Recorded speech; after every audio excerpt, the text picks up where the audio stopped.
So my friend in beauty school, she did this like really like seemingly sweet old lady's hair until she tipped her 25 cents. Don't tip people a quarter. Ready? Okay, welcome back to JVN Hair. I'm Jonathan Van Ness. I'm the founder of JVN Hair. I also do some of all of these gorgeous things. We love to what? Come on, yell everybody. We like to what? Like. And then we're gonna Subscribe. one more time. Like. And Subscribe. go YouTube! You're number one. Yes, JVN Hair. I can't hear you. That's called a clean and cheerleading when you just bring your arms down to your side. Today is a very exciting day. Welcome to beauty school. We asked everyone on JVN Hair Instagram, what are your beauty questions? Thus the name, Beauty School. You're asking the questions, I got the answers. It's kind of like state board test, but funner. Gina wants to know, how do you initially find a local hairstylist for your hair type? Gina, this is a really good question. I love it, thanks for asking. This is what I like to do.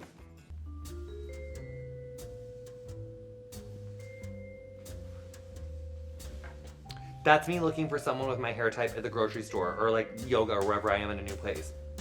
And then you go over to that person and you're like, who did your hair? I think it's better to not go on Yelp. Sometimes I feel like Yelp, you know, maybe it's not all the way accurate and you just don't know. So Instagram, I think, is a really good place to go. Like, look at their work, make sure that you're liking the work. I really like an in real life referral for hair. I do. Ashley wants to know, my hairstylist is always trying to sell me products. How can I tell her nicely to stop asking? Ashley, sis, love you, kisses, mean it. That is just your stylist trying to help you maintain the health of your hair or like the look of your hair between appointments. I guess what you could do is say like, hey stylist, like I love these products you use on me at the salon. Unfortunately, they're just a little out of my XYZ. I don't like the texture. I don't like the smell. It's too expensive for me. I, just for clarity, Ash, am more on your hairdresser side. I really believe in efficacious products. I also believe in hairstylists knowing that like they're using products on your hair to achieve a desired result. Hairdressers literally spend their entire professional career learning about how to make your hair look better. If that stylist is giving you a recommendation, she's gonna make $2, maybe like $1.90 off the commission of that. It's no skin off her nose if you wanna use it or not. We're really not doing it for us and like for our commission. It's because they actually want like your color to last longer or for your texture to be better or for like your hair to not be damaged or for you to like achieve the look that she was able or he was able or they were able to achieve on your hair. Cassia wants to know, Oh. my stylist just retired, crying emoji. How do I find someone new? I have crazy thick hair. Really good question. So your stylist just retired. This is what you do. You harass them indefinitely. You're gonna go to the house. You're gonna beg for them to not retire. You're gonna offer to pay more money. You're gonna text repeatedly. You're going to, I'm just kidding. That's not what we do. It's not what we do. I mean, I guess you could offer like an obscene amount of money and just see what they say if you're really attached, but let's just assume the stylist is like literally retired and you need to find a new person. So finding a new hairstylist can be a really vulnerable thing, especially if you've had a long-standing relationship with your stylist. It's really important to vet folks who you're gonna have do your hair. That means we need to go on their Instagram, we need to go on the TikTok, we need to see what kind of hair that they do. And I also think that consultations are so important for a new hairdresser. You don't necessarily like need to make an appointment for a haircut and like go get a haircut. Try a consultation. Maybe interview like 2 or 3 stylists. And then this is what you wanna ask when you're meeting a new stylist. Price. What are your prices? How often am I gonna need to come in? Also, what products am I gonna need to get in order to like recreate this look? I saw this really fierce meme from like before there was memes. I think it was like a bumper sticker.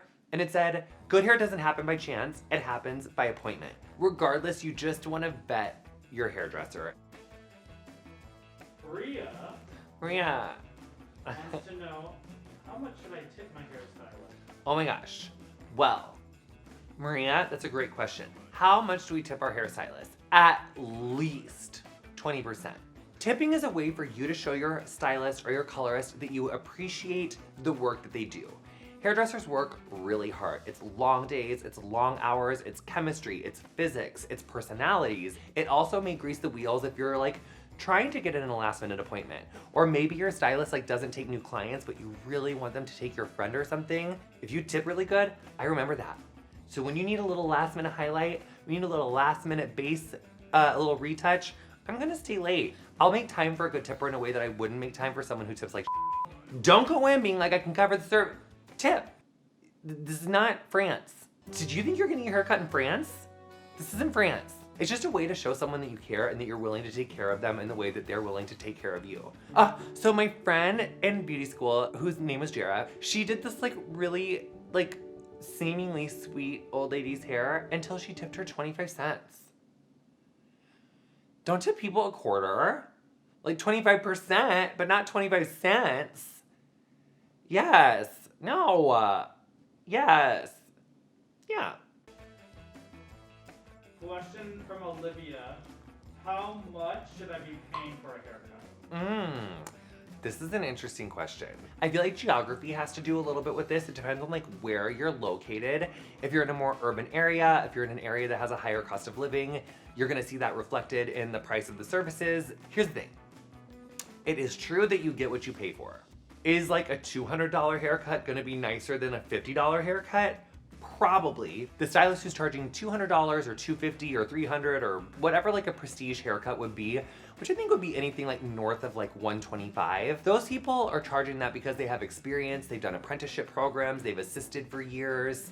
They have like the work experience to back up charging $125. Jayana, J-A-Y-A-N-A, Jayana. I'm recently certified. How do I build a client base? Really good question. How do you build a client base? This is like the question of the ages. There's a lot of different things that we could do in the history of hairdressing to build a clientele, but now social media has changed everything. It's kind of like the modern yellow pages. Well, what makes your social media build you? It's consistency. You gotta be consistent. Oh, you gotta get consistent. That's not a song that I've ever heard before. I just made it up. But yeah, you need to be consistently putting out your work, showing new clients, this is your vibe, this is your style, this is what you're capable of correcting. These are the shapes that you're capable of creating. If you're only posting on your Instagram or your TikTok, or your Facebook once every 3 months, it's gonna be really hard to get the traction when you're going up against other hairdressers who are all creating so much content and really enticing new clients to come to their chair. If you're a hairdresser who's been doing hair for like a long time, your clientele's very established, and your clientele's really good about sending you new clients vis-a-vis word of mouth, it's probably more okay.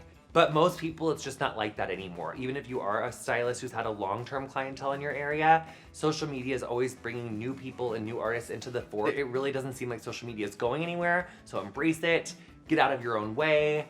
Like sometimes I think a lot of creatives are like, oh, I don't want to be judged, I don't want to put it out there, just put it out there. You'll find your community, you'll find the people that are meant to find your work. Don't be too afraid that it prevents you from connecting with your community. I also will say, when I was building a clientele, eat, sleep, drink, everything. You're only talking about hair all the time. Oh my gosh, your waves look amazing. Oh my God, who cut your hair? Oh my God, your hair is pretty. Grocery store, hair, here's my card. You walk into the car, your hair! We are talking about hair all the time. You cannot be timid or afraid to talk to new people or meet new people. You can do it, I believe in you. Yes, yes.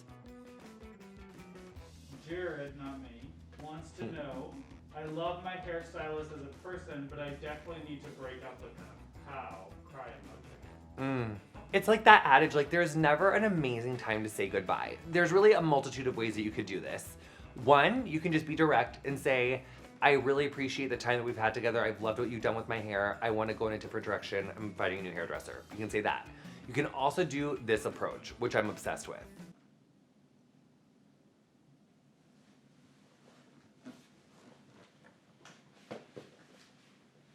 That was me backing away slowly and not saying a word. You just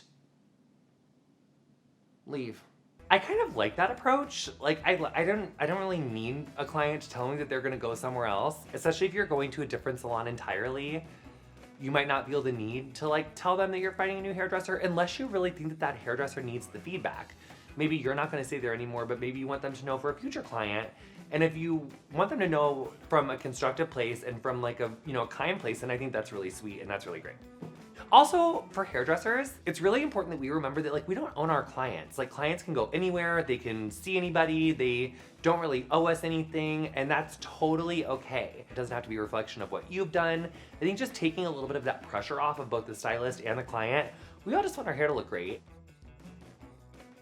Justine wants to know, I just got home from the salon and hate my hair. What do I do? Okay, Justine, don't panic.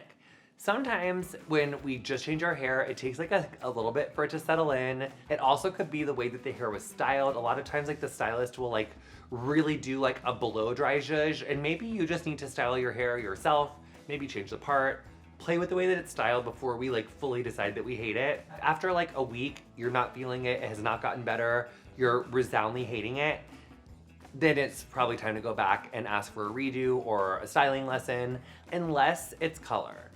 If you immediately hate the color and it is way far away from where you want it to be, you need to go back to the stylist like as soon as possible. You want to let them know pretty soon that you're not happy with the service so that everyone can come in and correct it. Transparency is key, you know, as they say. Scone Cold, anonymous Instagram. Love I'm Scone Cold. non-binary. How can I avoid gendered assumptions about my hairstyling and haircutting? Unfortunately, we live in like a very binary world, and so being able to be like gentle enough with yourself, knowing that we as non-binary people are going to be in a society that is not up to speed in the way that we want them to be all the time. People making assumptions about our gender identity, it's going to be something we're going to be frustrated about for a while. So just being compassionate with other people so that we can help educate them whilst making it easier for other gender nonconforming and non-binary young people who are coming up in the world, and then maybe they won't have to deal with such assumptions. Being really clear when we are non-binary, when we're living outside the gender spectrum, what are your pronouns? How do you want to be addressed? How do you want the stylist to talk to you? So setting that boundary at the very beginning and saying, hi, my name's Jonathan, I'm non-binary. My preferred pronouns for literally me are he, she, they. As long as the stylist is being respectful of you and is being respectful of your pronouns, that's really what's important here, especially in a place like a salon where you really want to feel safe and at home and, you know, free to explore and have fun. I just think being gentle with your stylist, gentle with yourself, and then being really clear about what your pronouns are and what your objectives are for your hairstyle is really important, and doing that as upfront as possible. That was so fun. I loved answering your questions. I hope you all had so much fun. I had so much fun. We're gonna talk more beauty school. We're gonna talk all the things. Love you so much. And thanks for coming by JVN Beauty. We love you all so much, and we'll see you next time. Yes, yes, yes.